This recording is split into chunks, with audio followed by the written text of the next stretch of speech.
अस्सलामुअलैकुम and hello to all students. आज की वीडियो में हम डिस्कस करेंगे ट्रांसडक्शन इन बैक्टीरिया। तो प्रीवियस लेक्चर में हमने कॉन्जुगेशन को देखा था, जिसमें हमने देखा कि बैक्टीरिया जो है वो अपने डीएनए को ट्रांसफ़र करता है with cell to cell contact. लेकिन इस प्रोसेस में, जिसे ट्रांसडक्शन कहा जाता है, बैक्टीरिया जो है वो अपना डीएनए एक बैक्टीरियम से दूसरे बैक्टीरियम में वायरस के ज़रिए ट्रांसमिट करता है। तो लिहाजा इस प्रोसेस को हम नाम दे देते हैं ट्रांसडक्शन। तो आइए इसको समझने की कोशिश करते हैं। डायग्राम मैंने पहले ही बना के तैयार कर ली है। अब उसके लिए सबसे पहले तो हम स्ट्रक्चर देखेंगे बैक्टीरियोफेज का, जिसे फेज वायरस भी कहा जाता है। ये टी फेजेस होती हैं जो बैक्टीरिया के ऊपर अटैक करती हैं। इनके पास अपना डीएनए होता है और साथ ही कैप्सिड और साथ ही इसके पार्टिकल्स होते हैं। उसके स्ट्रक्चर से आप फेमिलियर हैं। यहाँ पे ये बात याद रखिएगा कि जो आरएनए वाले वायरस होते हैं वो ट्रांसडक्शन नहीं करते। आमतौर पर जो है ये डीएनए वाले वायरस जो हैं ये ट्रांसडक्शन में हिस्सा लेते हैं। तो आपको पता है बैक्टीरिया जो हैं उनको ख़तरा होता है वायरसेस से कि वायरस उनके ऊपर अटैक करते हैं और उनके अंदर रिप्रोड्यूस करते हैं, जिसे लाइटिक साइकिल, लाइसोजेनिक साइकिल कहते हैं, जो ऑलरेडी आपने स्टडी किए हुए हैं।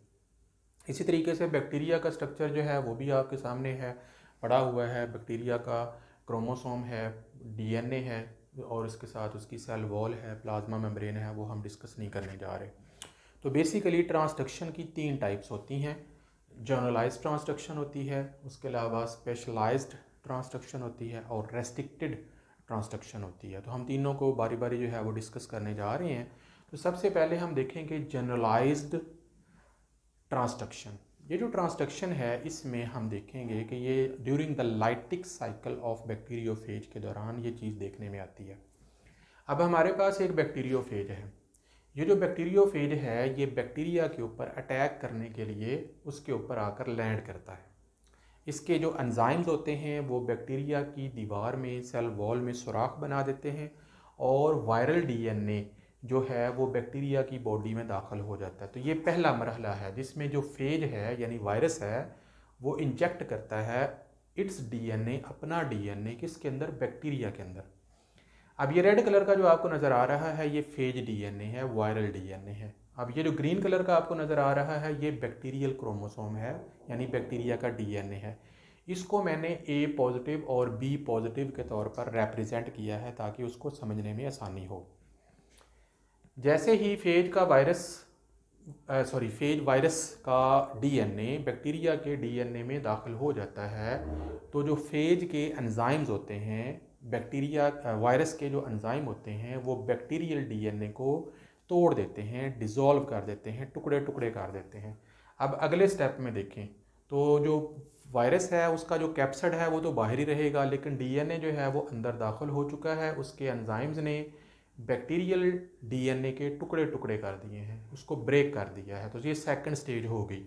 Phase enzymes degrade host DNA. Host यहाँ पर कौन है, बैक्टीरियम।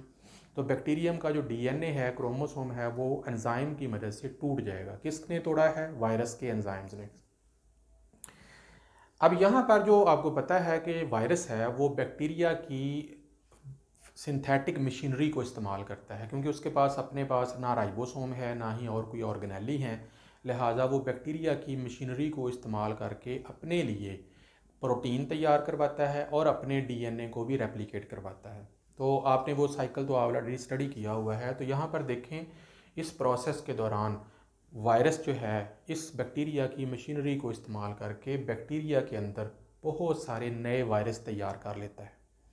उन वायरसेस में से जो नए वायरस तैयार हुए हैं, मोस्टली जो वायरस होते हैं वो उनमें उनका अपना डीएनए ही होता है वायरस का। लेकिन कभी कभार गलती से किसी वायरस के अंदर बैक्टीरियल डीएनए का छोटा सा एक टुकड़ा या छोटा सा हिस्सा वायरस के डीएनए का हिस्सा बन जाता है। और आपको पता है लाइटिक साइकिल के दौरान जब बहुत सारे नए वायरस बैक्टीरिया के अंदर बन जाते हैं तो बैक्टीरिया की बॉडी बर्स्ट कर जाती है एंजाइम की मदद से और ये सारे वायरस बाहर रिलीज़ हो जाते हैं। अब उन तमाम वायरसेस में वायरस का अपना डीएनए है जो बैक्टीरिया में सिंथेसाइज किया गया था, लेकिन कुछ वायरसेस ऐसे हैं जिनमें ये देखें ए पॉजिटिव, जो कि यहाँ से एक पीस लिया गया है जो कि बैक्टीरियल डीएनए का है, जो कि ग्रीन कलर में है, वो वायरस के अंदर उसके जिस्म का हिस्सा बन गया है। अब ये तीसरा स्टेप हो गया, सिंथेसिस ऑफ न्यू फेजेस, यानी नई फेजेस तैयार हो गई। अब इन फेजेस में जो रेड डीएनए वाली हैं वो वायरल डीएनए वाली फेजेस हैं, वो तो नॉर्मल हैं, लेकिन जो ग्रीन डीएनए वाली हैं जिनमें बैक्टीरियल डीएनए का हिस्सा दाखिल हो गया है, उन्हें हम नाम देंगे ट्रांसड्यूसिंग फेज, क्योंकि वो फेजेस जो हैं वो ट्रांसडक्शन करने जा रही हैं, यानी बैक्टीरियल डीएनए को एक बैक्टीरियम से दूसरे डीएनए में कन्वर्ट करने जा रही हैं। अच्छा, अब क्या होता है कि जब ये जो ट्रांसड्यूसिंग फेज है जब रिलीज़ हो जाती है तो ये तलाश करते हैं किसी नए बैक्टीरियम को। तो आमतौर पर जो बैक्टीरिया अटैक्ड होते हैं वो इकोलाई होते हैं, तो ये उनको एक नया इकोलाई मिल गया। अब ये जो ट्रांसड्यूसिंग फेज है जब किसी नए इकोलाई के ऊपर अटैक करेगी तो इसका जो बैक्टीरियल पार्ट ऑफ डीएनए है वो दूसरे बैक्टीरियम में दाखिल हो जाएगा।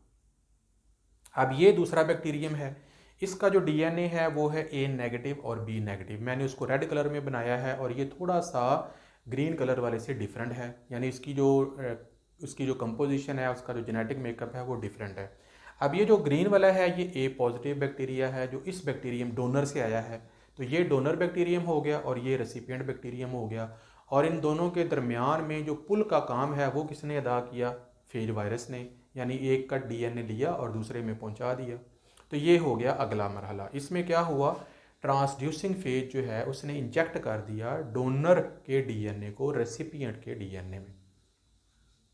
अब उसके बाद क्या होगा कि ये जो डोनर बैक्टीरियम का डीएनए था, क्रॉसिंग ओवर के दौरान, दोनों के क्रॉसिंग ओवर आपको पता है दो मुख्तलिफ क्रोमोसोम्स के दरमियान एक्सचेंज ऑफ बॉडी पार्ट्स होता है। तो जब वो बाइनरी फिशन करने जाएगा, रिप्रोड्यूस करने जाएगा, क्रॉसिंग ओवर होगी, तो उसके नतीजे में ये जो डीएनए है ये इस डीएनए का हिस्सा बन जाएगा। अब ये डीएनए क्योंकि ए पॉजिटिव है तो अब ये ए नेगेटिव की जगह यहाँ पर लग गया है ए पॉजिटिव, और ये दूसरा बी नेगेटिव इसका अपना ही पार्ट है। अब ये जो बैक्टीरियम तैयार हुआ है क्रॉसिंग ओवर के बाद, ये रिकॉम्बिनेंट बैक्टीरिया है, बिकॉज इसके अंदर दो मुख्तलिफ बैक्टीरिया का क्रोमोसोम या डीएनए जो है वो मौजूद है।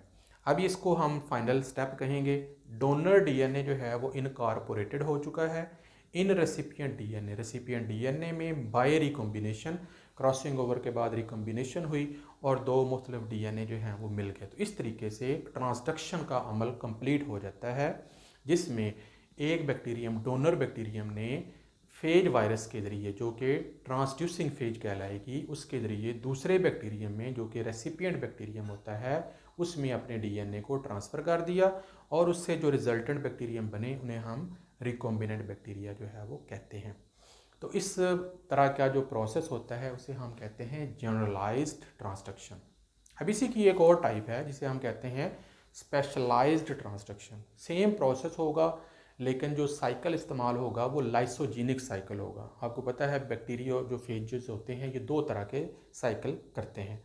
अब इसमें भी क्या हुआ है कि बैक्टीरियम जो है इकोलाई, उसके ऊपर वायरस यानी बैक्टीरियोफेज ने अटैक किया है और अपना डीएनए जो है वो उसकी बॉडी में ट्रांसफ़र कर दिया, लेकिन यहाँ पर बैक्टीरियल डीएनए के साथ वायरल डीएनए दोनों मिल गए हैं। तो ये जो ग्रीन कलर का आपको नज़र आ रहा है ये बैक्टीरियल डीएनए है और इसमें जो रेड कलर का आपको हिस्सा छोटा सा नज़र आ रहा है ये वायरल डीएनए है जो कि प्रोफेज की शक्ल में इसके साथ अटैच है।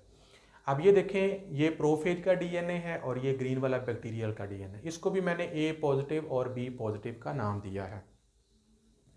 अब आपको पता है बैक्टीरिया बाइनरी फिशन करेंगे, अपने सेल को डिवाइड करेंगे, 1 से 2 में तब्दील हो जाएंगे। तो जब ये 1 से 2 में तब्दील हो रहे होते हैं, डीएनए मल्टीप्लाई हो रहा होता है, तो क्या होता है कि ये जो प्रोफेज का डीएनए है ये बाज़ दफ़ा सेपरेट हो जाता है। अब यहाँ पर देखें एक लूप बन रही है रेड कलर की, जो कि बैक्टीरियल डीएनए से वायरल डीएनए अलग थलग हो रहा है। इस दौरान गलती हो जाती है, मिस्टेक हो जाती है और कुछ हिस्सा बैक्टीरियल डीएनए का इस वायरल डीएनए का पार्ट बन जाता है और उसके साथ इनकॉर्पोरेट हो जाता है। अब उसके बाद अगले मरहले में आ जाते हैं। तो ये जो बैक्टीरियम है ये लाइसोजीनिक साइकिल से इंडक्शन के ज़रिए लाइटिक साइकिल में कन्वर्ट हो जाता है, बैक्टीरिया की मशीनरी को इस्तेमाल करता है, नए फेजेस जो हैं वो तैयार होते हैं। जब वो तैयार हो जाते हैं बैक्टीरियल सेल जो है वो बर्स्ट हो जाते हैं और उनमें से बहुत सारे नए वायरस रिलीज़ हो जाते हैं। वो तमाम वायरस जो हैं उनमें मोस्टली जो है वो रेगुलर डीएनए वाले हैं, लेकिन उनके अंदर कहीं कहीं कुछ वायरस ऐसे हैं जिनके अंदर बैक्टीरियल डीएनए का हिस्सा भी इनकॉर्पोरेट हो गया है। लिहाजा ये जो फेजेस हैं जिनके अंदर बैक्टीरियल डीएनए का पार्ट मौजूद है, ए पॉजिटिव मौजूद है, उसे हम कहेंगे ट्रांसड्यूसिंग फेज, क्योंकि ये ट्रांसडक्शन करने जा रही हैं।